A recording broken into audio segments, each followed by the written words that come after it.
Previously on Alan Wake, Alice has been kidnapped. Alan, please help me. Alice? You'll do exactly what I say if you ever want to see your wife again. I can't tell anyone except my agent Barry. Damn it, Barry, they'll kill her! You're my best friend, and I'm worried that you're not right in the head. The ransom is a manuscript I supposedly wrote that's coming true before my eyes. It happened just the way it was on that page. So dark. I have found only a few scattered pages. I want the entire manuscript. The deadline is in 2 days. I found Mr. Wake's pages.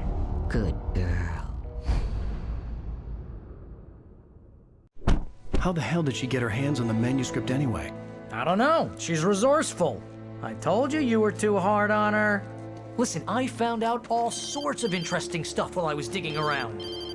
Yeah. Mr. Wake, it's Sheriff Breaker. We have an FBI agent here, Agent Nightingale. FBI? He's anxious to see you. You'd better come to the station. Okay, I'll be right over, Sheriff. Let's make this quick, huh? Help you folks? Name's Randolph. I'm the manager. We're looking for Rose. Works as a waitress down at the diner. Rose, sure. Nice girl. Who wants to know? I'm Alan Wake. The writer, huh? I heard on the radio you were visiting. Well, I'll show you her trailer. That Rose, she's a nice girl. Always pays her rent on time. As I was saying, Al, I found all sorts of weird stuff from the local newspaper's archives. This place is crazy. Disappearances, mysterious deaths, urban legends come true, and get this, most of this stuff takes place around Cauldron Lake. Well, you ain't wrong, mister. The Indians thought the lake was a doorway to the underworld. I'm the God-fearing type myself. I don't hold with that sort of thing. Yeah, okay. Anyway, there was an island there owned by a guy called Thomas Zane. Now, some of the articles I found about him make him out to be a famous writer, but I ran a bunch of searches, couldn't find a single thing he wrote. Zane was heavily into diving, so much so that the place came to be called Diver's Isle. But the volcano under the lake erupted in 1970, and Zane went down with the island. Yeah, how about that? It was there in the morning, as if it had fallen from the sky. But it would take a tornado to lift something like that. We're damn lucky it didn't crush any of the trailers.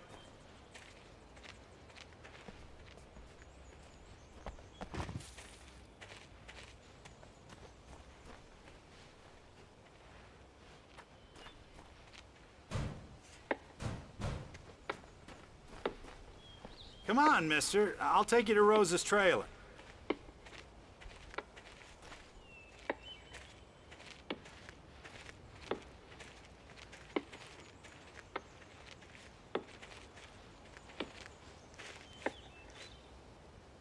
It gets better. A local girl, Barbara Jagger, drowned in Cauldron Lake just a week earlier. They were lovers. Sure, Jagger's a local spook story. The Scratching Hag. Comes for you in the dark. Childish stuff like that. Anyway, Al, I'm just getting to the best part. All of the articles about this stuff were written by Cynthia Weaver. I asked around, and she's that crazy bag lady you met. What, the lamp lady? She can be a little loopy, but she's not homeless or anything. Yeah, anyway, she knew both Jagger and Zane before they both died, and she had some kind of a breakdown.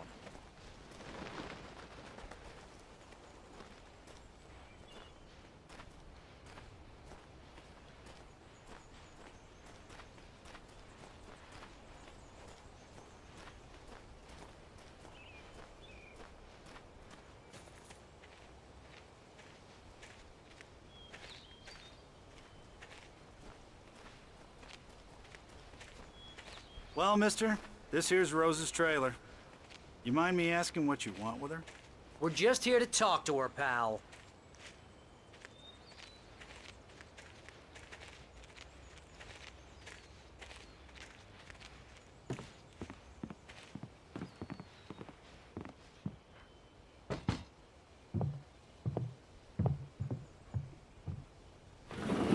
Welcome to... Oh dear, Mr. Wake. I'm so glad you're here. Rose, you have my manuscript? Oh. Oh yes. Yes. Please, come in. Hey, this is really good. Rose, Yes, my manuscript. I really need it. I understand. I know what you need. A muse to inspire you. Oh, for Barry? She doesn't have anything. Yeah, hey, Al? Al, what's... Oh... Barry! What? What?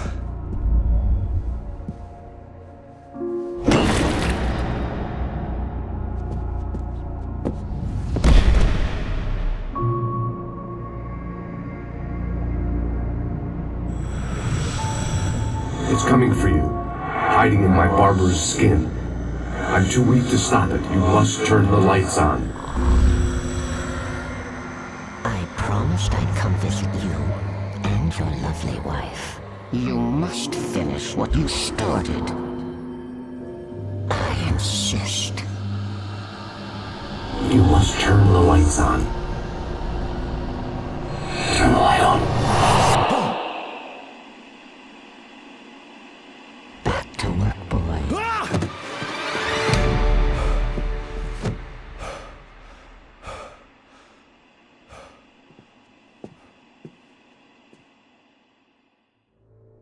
I felt nauseous, hungover.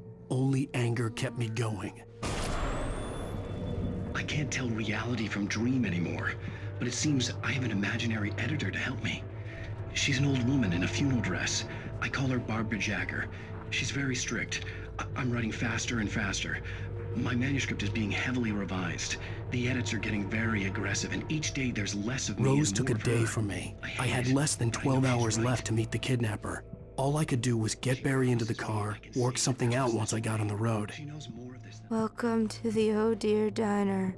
What can I get you today? Coffee? I couldn't work up much hate for Rose. Something had used her to get to me and left its mark. First refill is free. I'm getting close. Milk and sugar on the counter there. Would you like to hear today's specials? Thank you. Have a nice day. My gun and flashlight were gone. I'd have to find a way to get Barry into the car as quickly as possible. There was no time to waste. Mr. Randolph liked Rose. That little smile she had. How she was still sweet when life had tried so hard to make her bitter. It wasn't any of his business what she did in her trailer.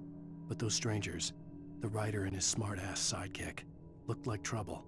And they'd been in there for hours, way past her normal bedtime. He reached for the phone and called the sheriff's station.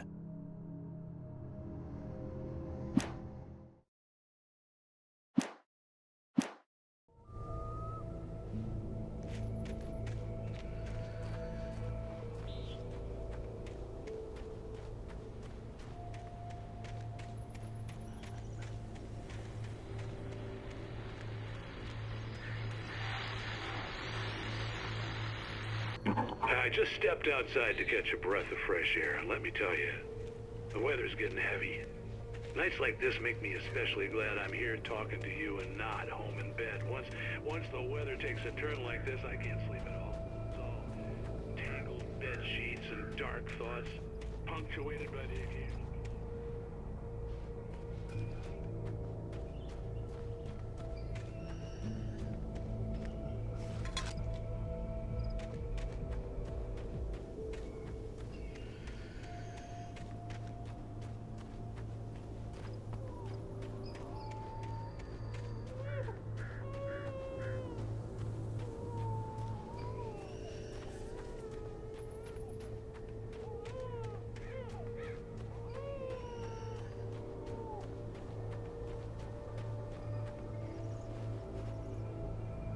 Oh, you're gonna get it now.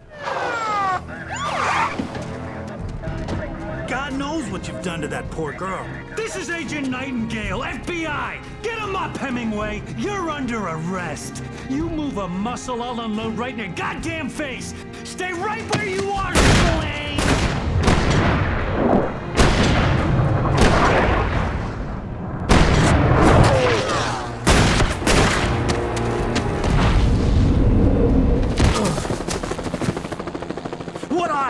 I'm standing right here, you goddamn maniac!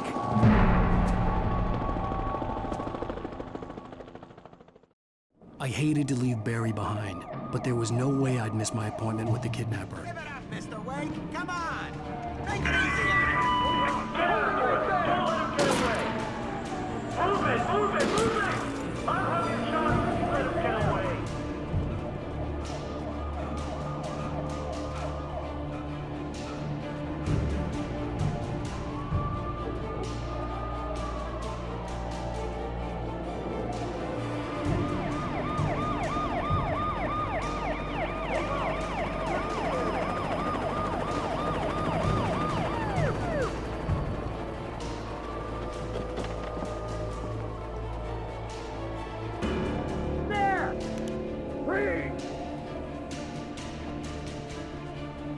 Okay, men, keep your eyes peeled. He's gonna try to make it through here.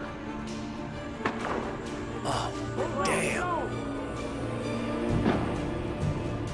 Man out! Stop! Wait! God damn it, where did he go? This way! Keep an eye out!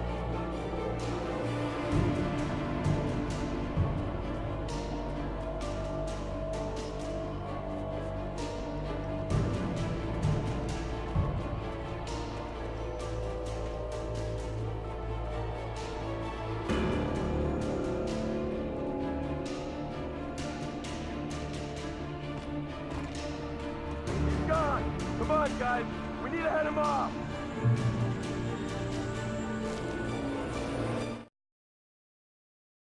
For decades, the darkness that wore Barbara Jagger's skin slept fitfully in the dark place that was its home and prison. It was hungry and in pain. It dreamed of its nights of glory when the poet's writing had called it from the depths and given it a brief, terrible taste of power and freedom. The rock stars had stirred it from the deep sleep the poet had sunk it back to in the end. When it sensed the rider on the ferry, it opened its eyes.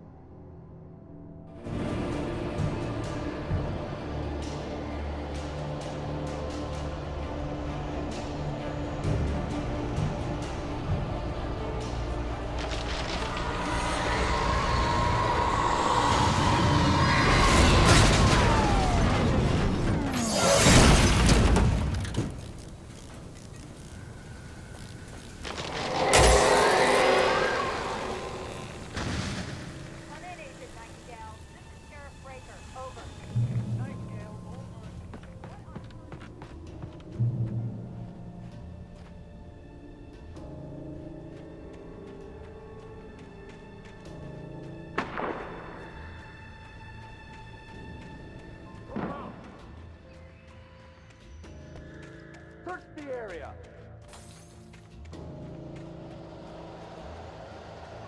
Stay sharp. This way. Over here.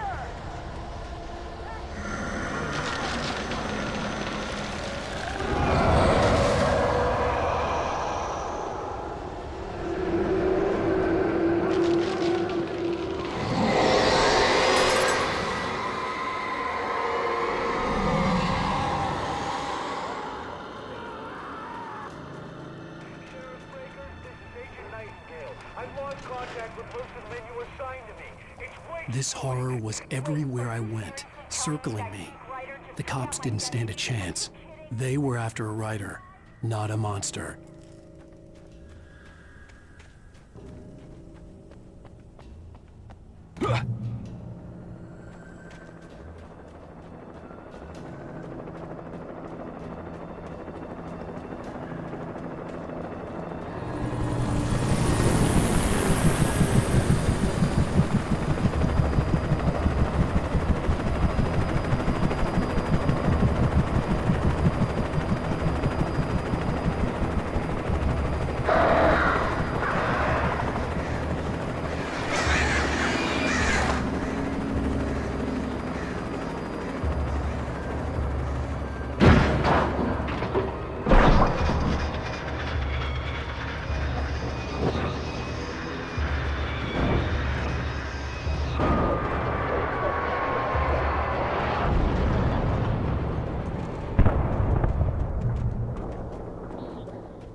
Mulligan, Thornton, come in. Over.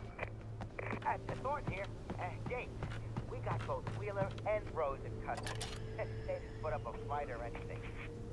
I could see the lights at the radio station in the distance.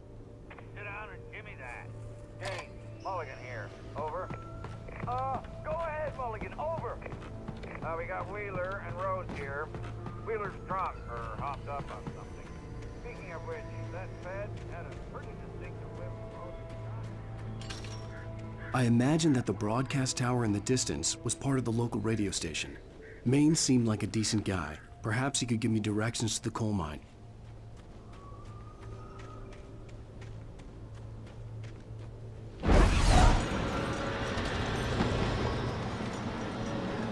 Unnatural shadows clung to the gate. The darkness that was after me was trying to stop me. I wouldn't get through without a light.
The flashbang grenades. They were an ideal weapon for my situation. Team 1, come in. Over. Team 1, this is Sheriff Breaker. Report. Over. Team 2, come in. I need a report. Over. Come on, guys. Talk to me. Come in, please. Over.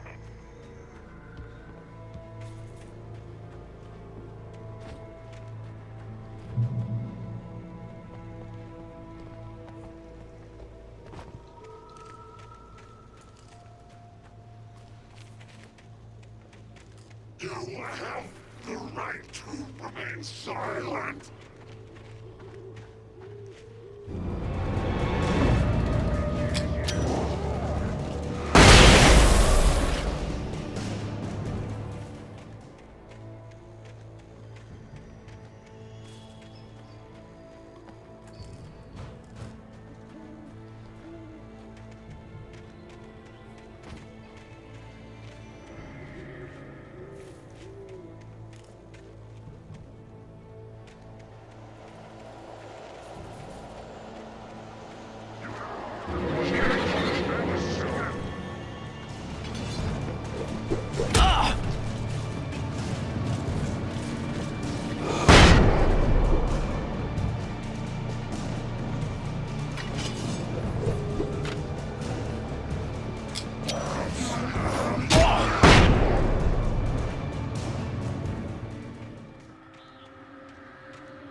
the call. You're on KBF-FM with Pat Maine. It's Milt Peabody, Pat. What's on your mind, Milt? Well, I live near the trailer park, Pat, and there's a big ruckus going on over there. Well, that's just up the road from me, too. What's going on, do you know? I don't know, but there's a bunch of police cars there.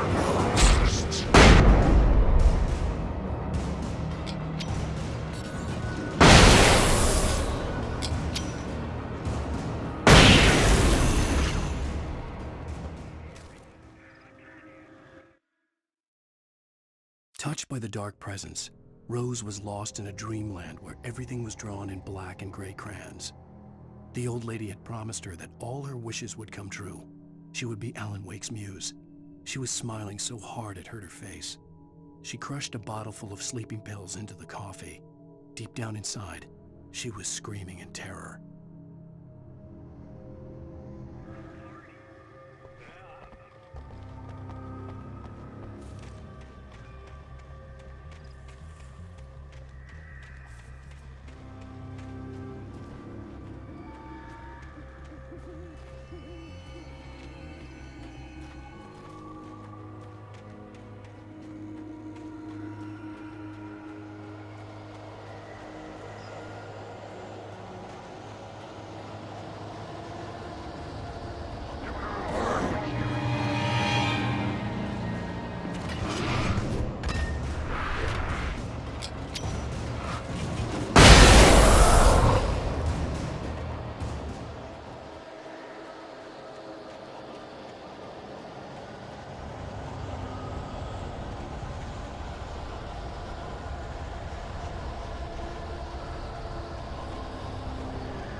I hoped Maine could lend me a car to get to the coal mine.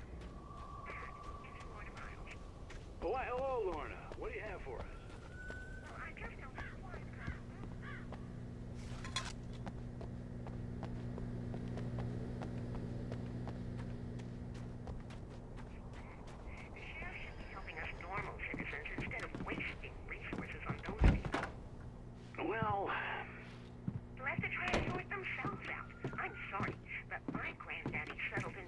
of in 1911. Well, thank you very much for that compassionate viewpoint, Lorna. Oh, here's a little surprise. The famous writer Alan Wake just walked in. Folks, I'm going to see if I can talk him into an interview. Come on in, Mr. Wake. Oh, I'm so glad you could find the time to do this, Mr. Wake. Nowhere to run now, Dan Brown. You back away from me. Don't hurt. Whoa. Everyone calm down. Put the gun down. We're all friends here, right? Cool your jets, Nightingale. We got him. Judas Priest! What the hell's the matter with you? There's a civilian in there.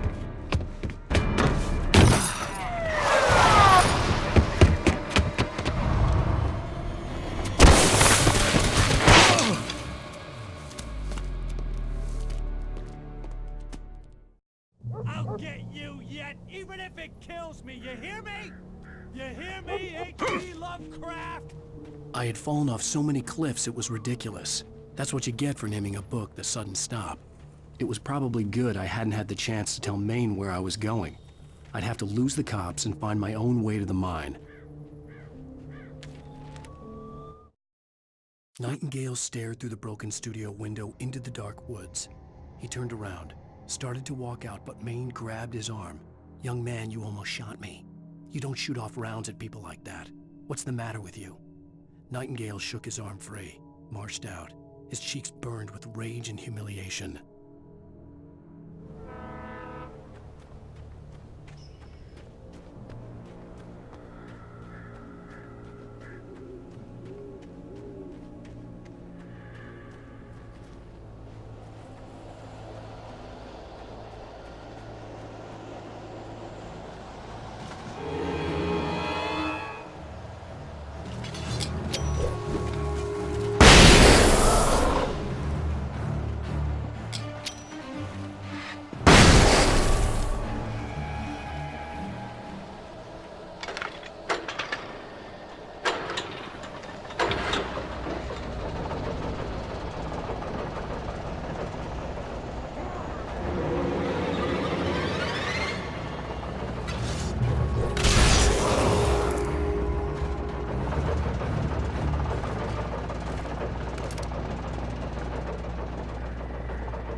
There was no sensible reason for the power company work lights to be here. It was almost as if they'd been left for someone like me to use.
The bulldozer's engine roared to life. Mud and rocks flew as it fought for traction.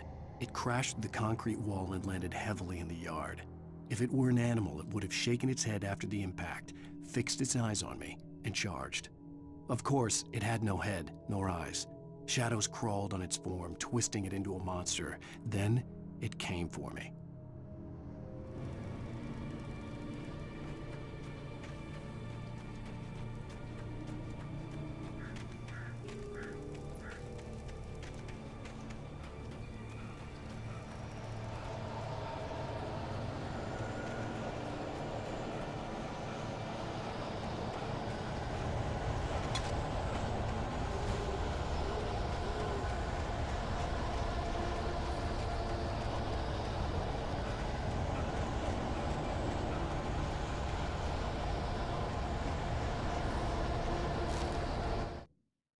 Sarah trusted her gut, and her gut said Agent Nightingale was an asshole.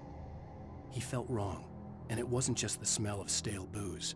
It was in the way he flashed his badge, pulled rank, the look in his eyes when he wanted answers. Where was Alan Wake? What was this about an accident? Where was his wife? And most importantly, why did she let Wake go? He wouldn't answer her questions. Federal business was all he'd say.